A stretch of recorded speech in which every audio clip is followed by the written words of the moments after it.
That caught up with me in my late 40s, and just pushing that stress button continually, not eating like I should, everything else, and my health crashed. First, I identified with fibromyalgia, later found I was carrying some of the Lyme disease microbes and identified with chronic Lyme disease, but recognized early on that antibiotics really weren't the solution for me, and I think for a lot of people, and ended up turning to herbs really out of desperation. Got my life back.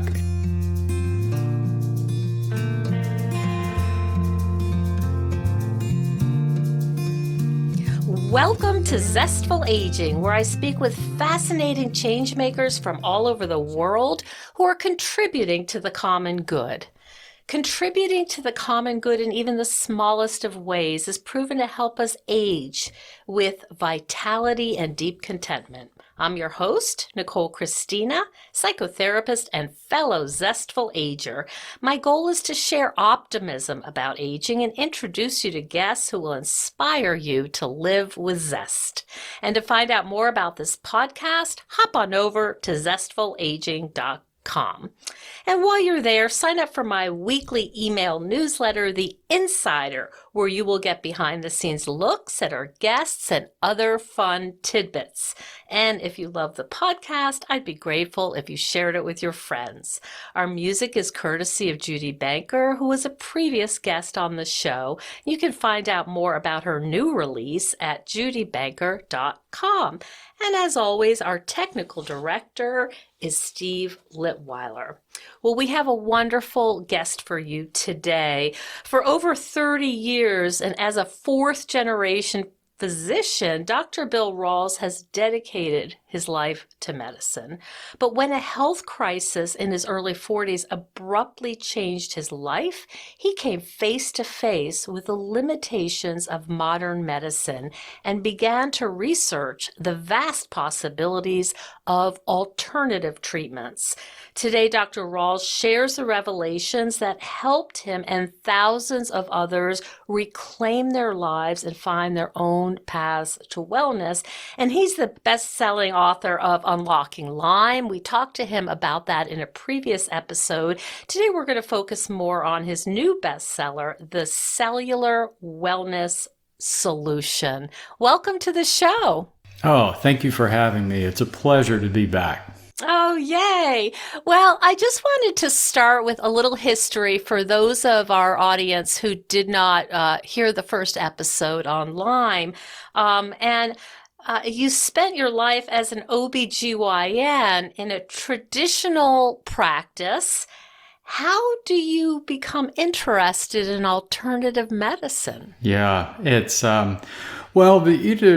just to start, I went into OBGYN because it is really a very wellness-oriented, open-minded profession. The OBGYN community still does some really great things.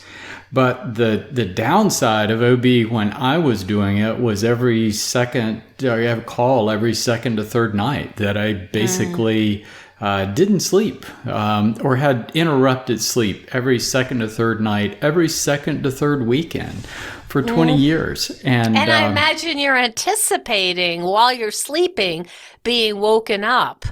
Oh yeah. I had partners who could just crash, but I wasn't one of those. Man, if I had somebody in the hospital or in labor, I was awake. I just couldn't sleep. That person's well-being was in my hands, and I just sit there with my eyes open. So that caught up with me in my late 40s, and just pushing that stress button continually, not eating like I should, everything else, and my health crashed. First, I identified with fibromyalgia, later found I was carrying some of the Lyme disease microbes and identified with chronic Lyme disease, but recognized early on that antibiotics really weren't the solution for me, and I think for a lot of people, and ended up turning to herbs really out of desperation. Got my life back, and and not like overnight, but it took like 3 to 5 years of really intense herbal therapy to get me back to normal health. But I did, where a lot of people don't. And not only that, I'm 65 now, and I've been enjoying robust health for well over a decade. All of that time taking herbs. So the past decade, I've really devoted toward understanding why did these herbs have this remarkable effect when nothing else did? And how does that change our understanding of not only illnesses like chronic Lyme disease, but chronic illness in general and the aging process itself, and how herbs can really play a huge role in making our lives better? Yeah, I'm thinking, and I want to hear all about that. I'm just trying to think, as a psychotherapist, you have to forgive me, but this identity shift from I'm a hard driving physician, I'm, excuse me, fourth generation, I'm doing my thing, I'm in the grind, and then all of a sudden I can't do it anymore. So you're leaving a very traditional lifestyle and belief system to now all of a sudden you're looking at herbs. What was that like for you as a professional clinician? Crazy. I mean, it was truly the rug pulled out from under me. It was a crazy situation in that here this was happening to me, but I was practicing in a small town, and you really don't want people to know that you're ill, or they'll just stop coming to see you. I And see. I had to stop obstetrics, which meant I had to leave the group practice I was in. I started my own practice because I didn't have a diagnosis. I couldn't declare disability. I had to have some way to make an income. I had 2 kids in college, and it was that in itself was highly stressful. So I started this practice really not knowing where I was going with it, that I was doing gynecology, but I dropped the obstetrics part, which really that limited the call. But I started pulling in my journey into my practice, that this exploration of how do I restore wellness, where do the herbs fit in? I started integrating that into my practice and basically created what would now be called a functional medicine practice. I see. Everything I learned, every step I made, I passed along to my patients. And my therapy was writing. Early on, I started writing out what I call health sheets and health briefs that I would write to give my patients.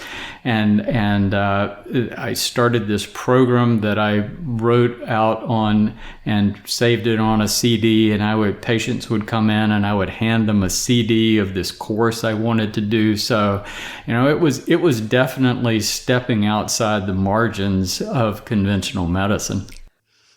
Hi, everyone. You may have noticed that Zestful Aging Podcast does not run a lot of ads.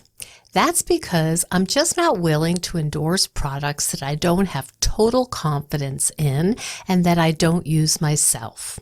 So it really means something when I tell you that after I interviewed Dr. Bill Rawls on cellular health, read his books, and learned about his high standards for quality control, I was sold.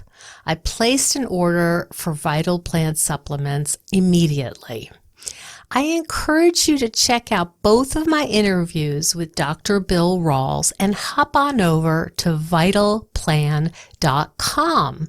If you enter Zestful15, they will give you a 15% off of your first order. I'm really excited for you to try these products. I think you'll be very impressed. Now, back to the show. Where did you even begin?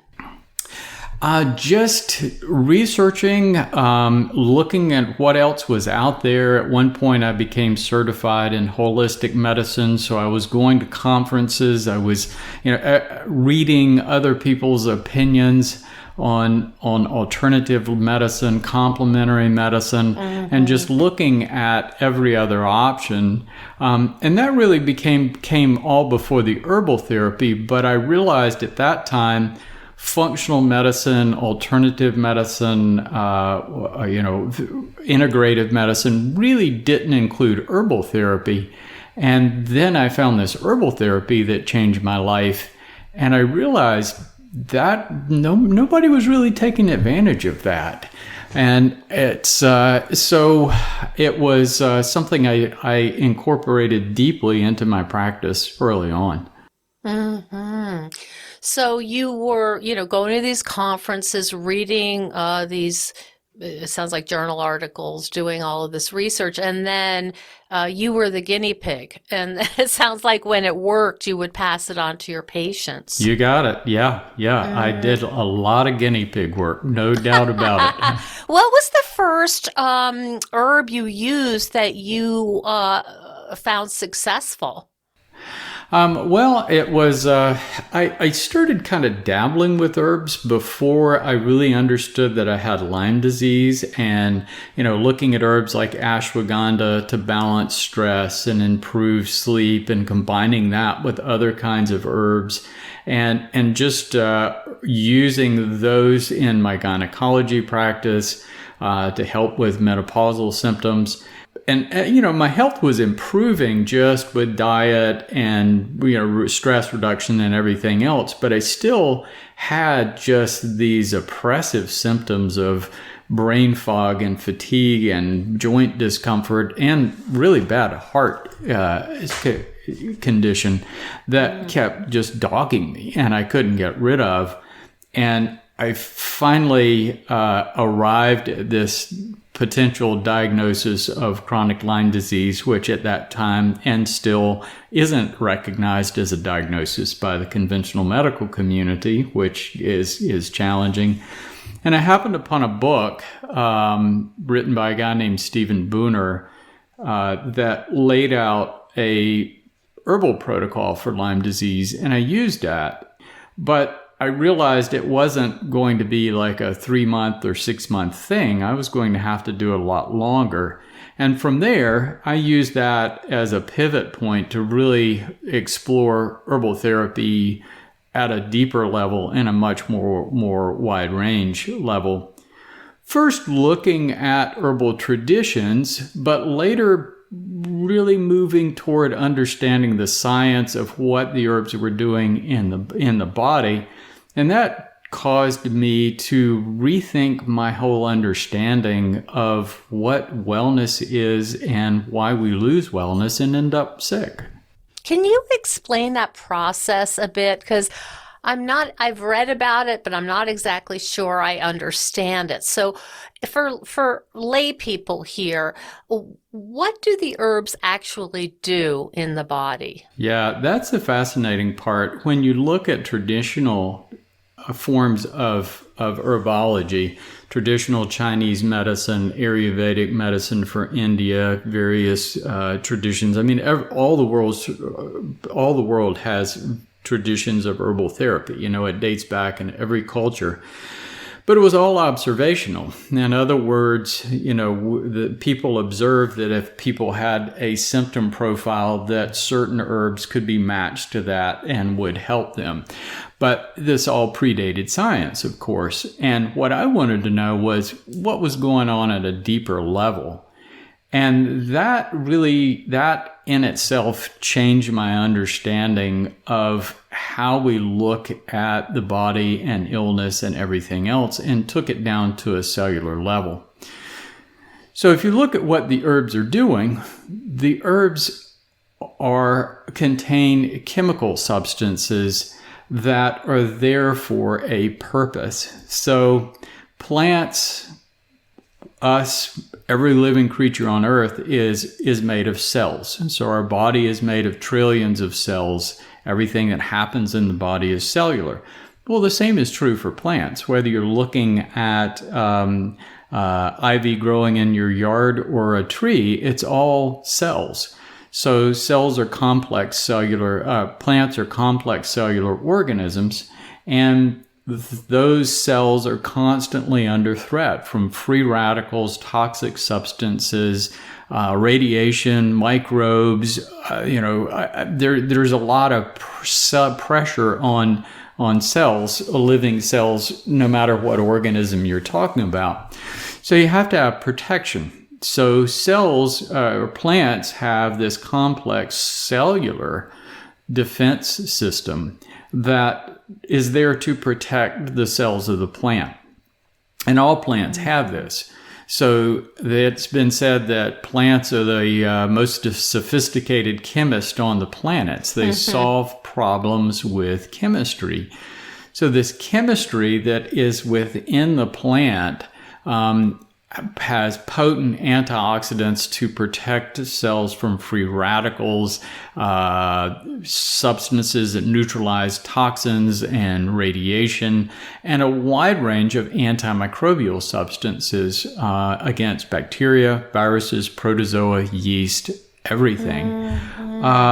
So all plants have this, but it varies depending on the stress factors that are in the plant's natural environment. So different plants use different chemistry to solve problems.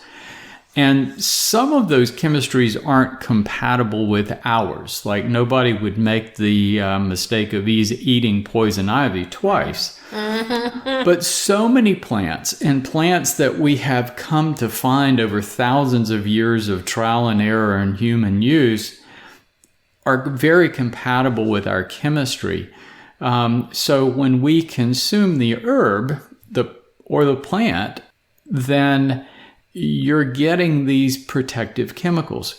But these chemicals also have regulatory functions. So, plant cells have to communicate because, there's a lot of things going on inside the plant. So plants use chemical messengers, and a lot of those things are like our neurotransmitters and hormones.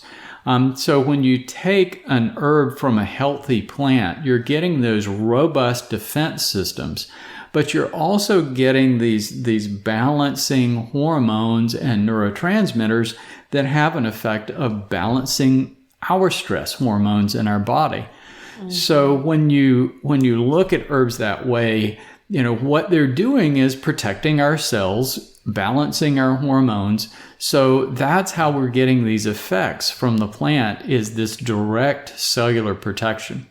Now we have protectants too, but a lot of times those things get overwhelmed. So when you take the herb, you get this extra boost of all this extra protection.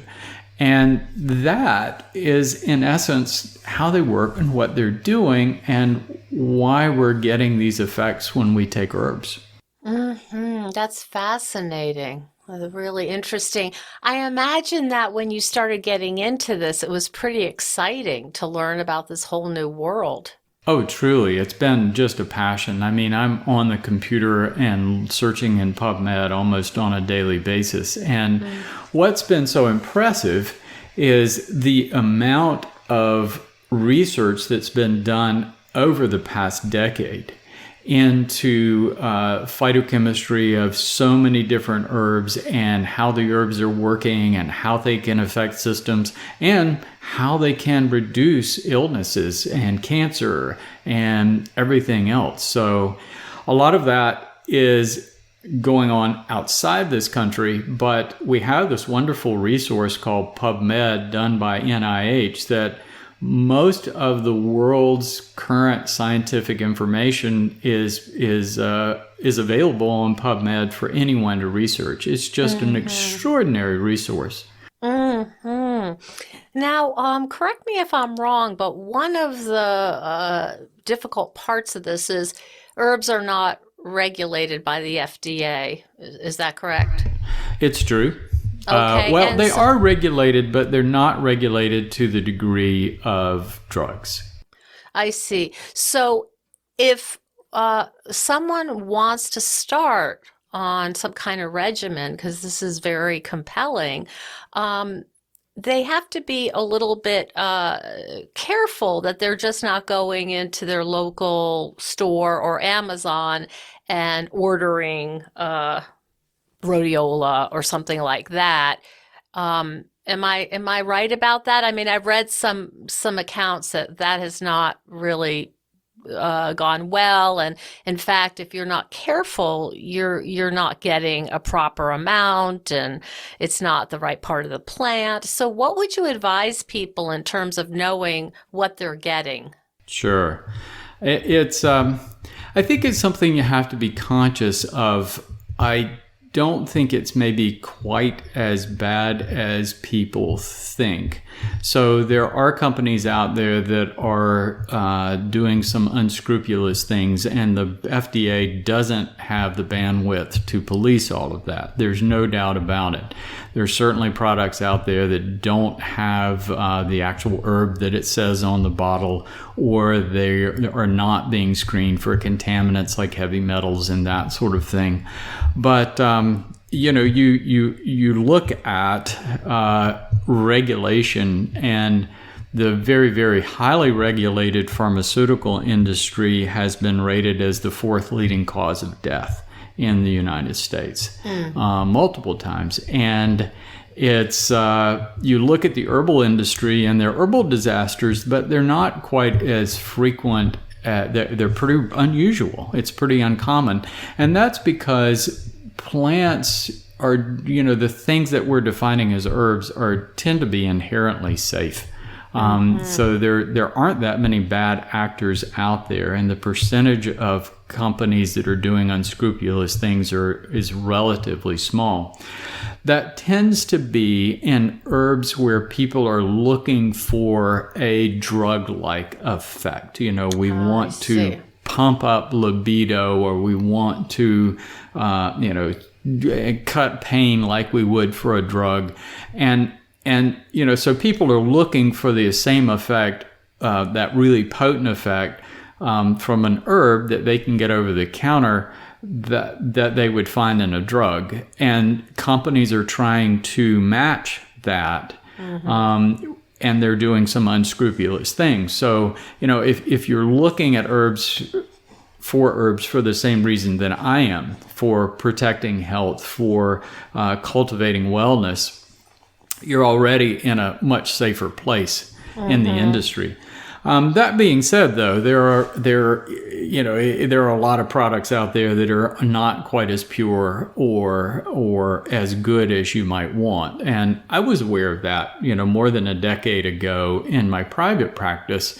When I was really embracing herbal therapy, it's like, I want people to have the right combinations that I know are working from a scientific point of view. I want pure products. So at first I was, picking and recommending certain companies, but even then I was finding a hard time, getting just the combinations that I wanted to, because when I'm looking, at a formulating point of view, I'm looking for herbs from a Western science point of view of how the chemicals and characteristics of the herb are affecting our bodies at the cellular level, which is a little different than some of the traditional. Those two things generally mess together, but not always. So I actually started a company to get around that. And, we still are among some of the better companies in the country for testing and making sure the products are reliable.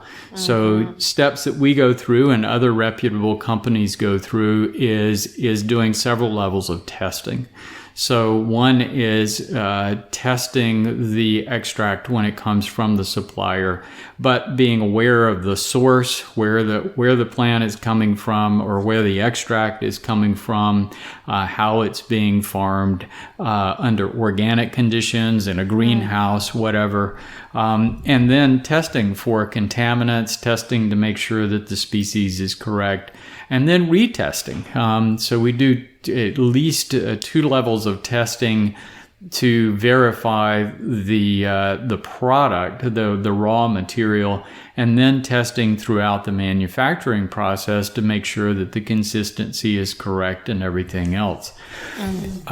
One thing that we do to help people understand that is what's on the label. So often you'll buy a product that is a proprietary blend. It might list 6 different herbs, but it doesn't tell the quantity or anything about the herbs. It just gives you the name and the total milligram quantity.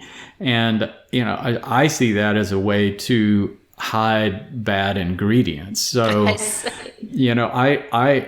I like to see on the label is each ingredient listed with the milligram quantity, the standardization of the extract.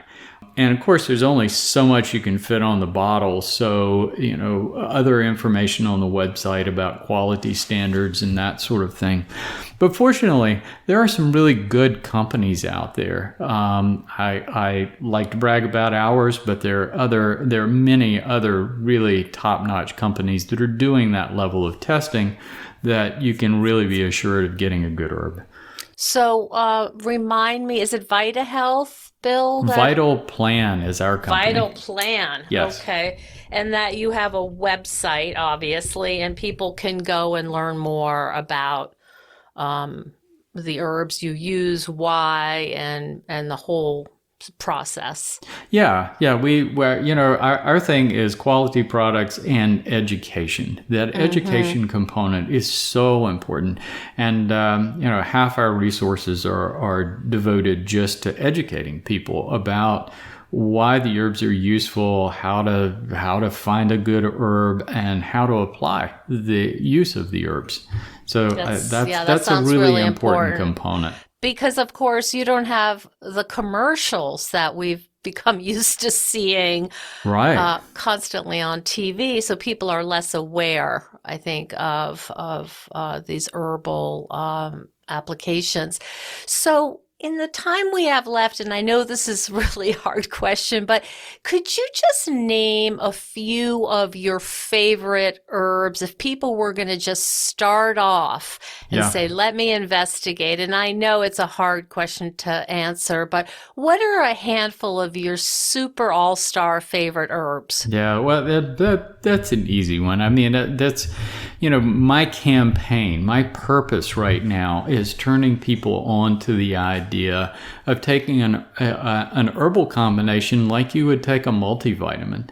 There's not a lot of evidence that taking a multivitamin does all that much. I think it's fine to do. I think it does maybe cover for some things that are missing in our diet. But what we really need is this protection from the phytochemistry of these plants. And there are herbs where you would want to use more transiently for a specific purpose, like, if you wanted something for your joints or wanted something to promote calm or help with stress. But there are herbs that really don't have any drug-like effects, that they're only protective. And these things can be taken long-term, really the rest of your life, to protect your cells, and with that, protect the aging process and protect you from illness and cancer. So I see this as a really important thing that if everybody was doing, along with maybe changing their diet and reducing stress, wow, we could make a huge impact on the health of the country. So what I call daily herbs or everyday herbs, things that you would want to take just to protect you. There are a lot of them out there, but I have my standard list that really comes from just looking at how do we protect all the cells and all the different systems in the body, because we have a lot of different kinds of cells that need slightly different protection. So it includes, so my first herb is rhodiola. Rhodiola is from Siberia. A lot of people have heard of rhodiola now. It's a wonderful adaptogen. So adaptogens are herbs that are very safe to take long term, don't have drug-like effects, but also influence stress hormones of the body. And so rhodiola it does that. And you think about it, it's native to Siberia, a cold, harsh climate at a higher altitude. And so its chemistry is protecting the plant against those harsh conditions. So what rhodiola is typically used for is adapting to physical and mental stresses, and it just does this wonderful job of that. So it protects different systems in the body, it increases oxygenation of tissues, really wonderful effects. Second on the list is reishi, which is a mushroom, not like you would eat. It's a shelf mushroom. You can find them in the woods most anywhere when you go hiking. But reishi has been studied for its anti-cancer effects. It is an adaptogen, balances stress hormones, but it also is a wonderful immunomodulator. And what that means is it calms down overactive portions of the immune system, but bumps up underactive portions. So It has a balancing effect. And because it's not an immune stimulant, it is something that you can take every day. Also has some antiviral and antimicrobial properties. Turmeric. Everybody's heard of turmeric. It is what you find in the curry in India. It's not considered an adaptogen. It really doesn't affect stress hormones, right? But it's wonderful for reducing inflammation. And it's thought that the turmeric in curries in India is the reason why in India they have a lower incidence of Alzheimer's and cancer compared to the rest of the world. Gotu kola is another one that I really like. It's from India. Protects the brain, but it also has some really wonderful anti-diabetic effects, as does rhodiola and some of the other herbs. Milk thistle, extremely good for protecting your liver. And we all need that because we're all getting more toxins than any humans ever before.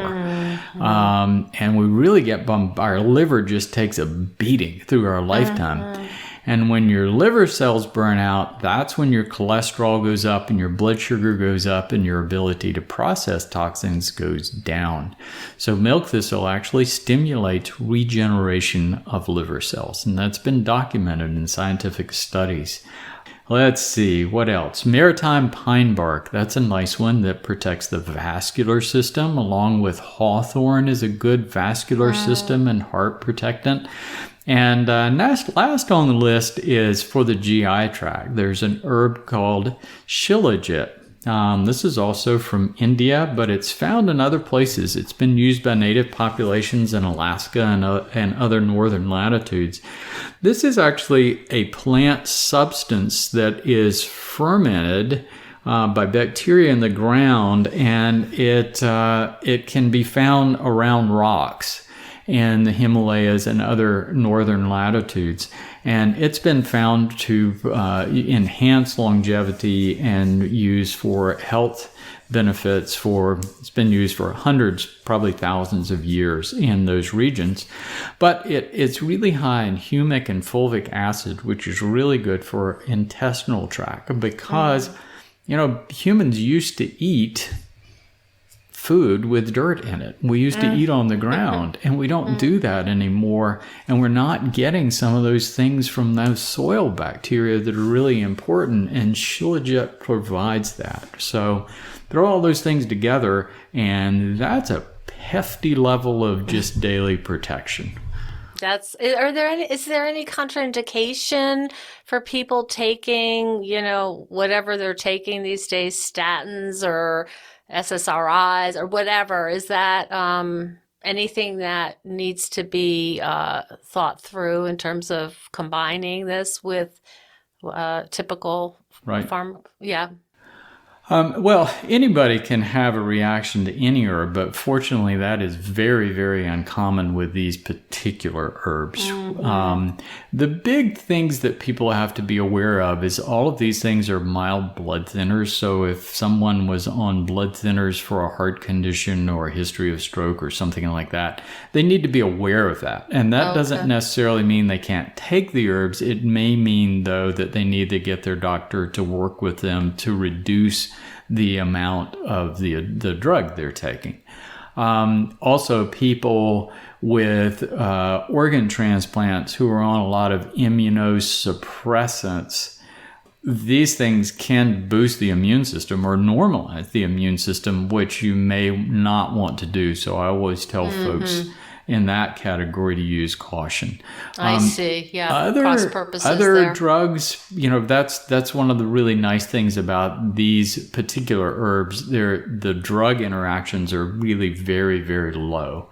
You hear about that, but it's generally more drug-like herbs, like St. John's wort is commonly used as an example of something that can interfere with drugs. But that's I put that herb in a category of being, here's one you should probably use more caution with and should probably be talking to an herbalist, because it can cause some pretty significant interactions and you use it more like a drug. But that's one of the things that we define in the book is which herbs fit where. That makes sense. I heard some interesting stories about rhodiola, and I'm sure you know all about this, but I understand that there was a time in history where the Russians were using it with their athletes because of the oxygen capacity, increased oxygen capacity. They probably still are. And we actually get the word adaptogens from the Russians. Before the wall came down many years ago, there were Russian scientists who were looking for ways to improve worker performance. And first they looked to drugs and they found that everything they tried failed. So they turned to things that were in their history, the herbal therapy. And they looked at several herbs, ginseng, rhodiola, Eleuthera, Raponicum, and found that, they did do exactly what they wanted to do. And they did some really wonderful studies. And when the wall came down, the rest of the world gained access to that information, and we've been building on it worldwide ever since. But rhodiola was one of the original adaptogens, and it is widely used. So it's interesting history. I think I remember they also used it with their space. The astronauts were taking it as well. Yeah, it's a little story that from me,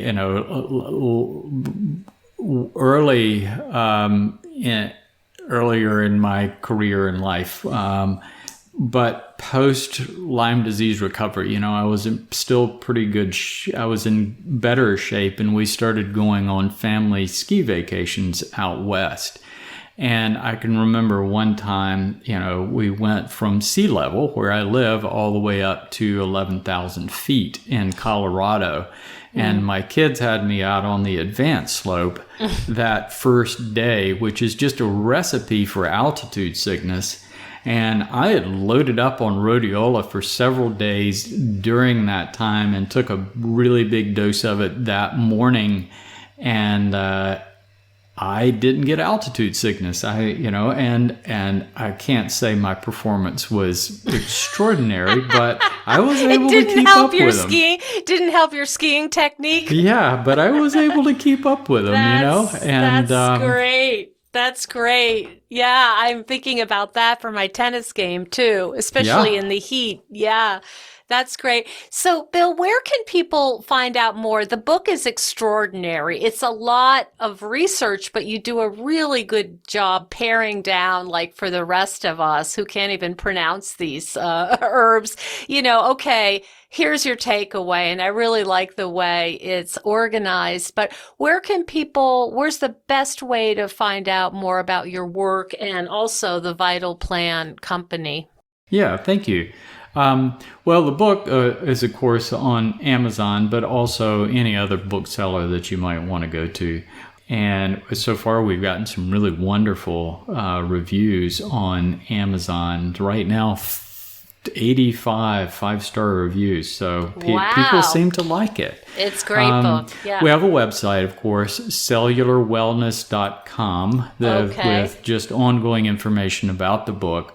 Our Vital Plan website is a source of reliable quality supplements, but it's also a great source of education. That there's a lot of information there. So folks that are just looking for healthy aging, just wellness in general, that's a place to go. I also maintain vitalplan.com. Correct. Okay. I also maintain a website, rawlsmd.com, and that's to serve our audience of chronic Lyme disease, fibromyalgia, folks that are really, really struggling and they need a lot of attention. We put a lot of energy into providing information on that website. So it's something that I and my staff have been working on for years.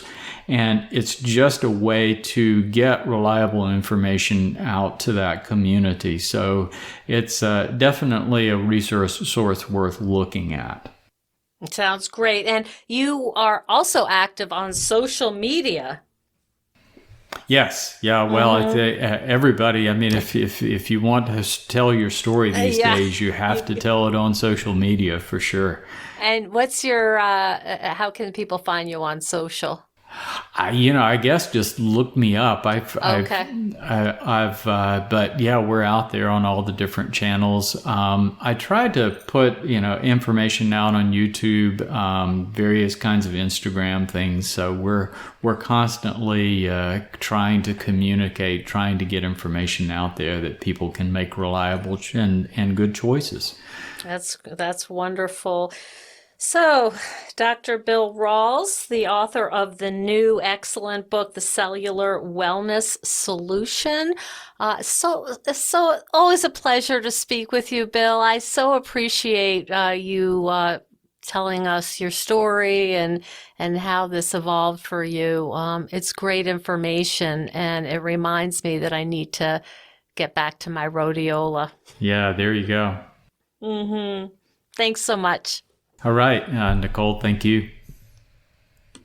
Thank you so much for joining us on Zestful Aging. If you like the podcast, please share it with some of your friends. If you think decluttering could help you feel better and you could use a little assistance with that, check out the online course I've developed with professional organizer and designer Carrie Luderin. It's called Too Much Stuff. And Too Much Stuff is different from other courses or articles or guidance you may have used up.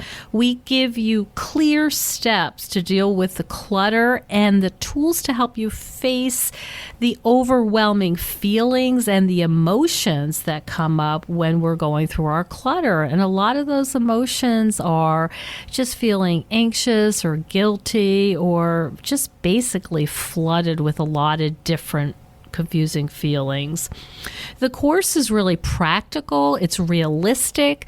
The lessons are short and punchy, and they're really manageable. We're not trying to set you up for some long exploratory, super in-depth, burdensome experience. We want something really helpful for you right now.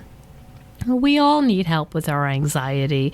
So being surrounded by more calm and less chaos can really help. So now's a good time to clear out the clutter so we can focus on what's really important in our lives. So find out more at zestfulaging.com. You'll see more about this under the web courses tab. If you have any questions, just shoot me an email at zestfulaging@gmail.com. Thanks so much. And stay tuned next week for another interview with a fascinating and inspiring guest.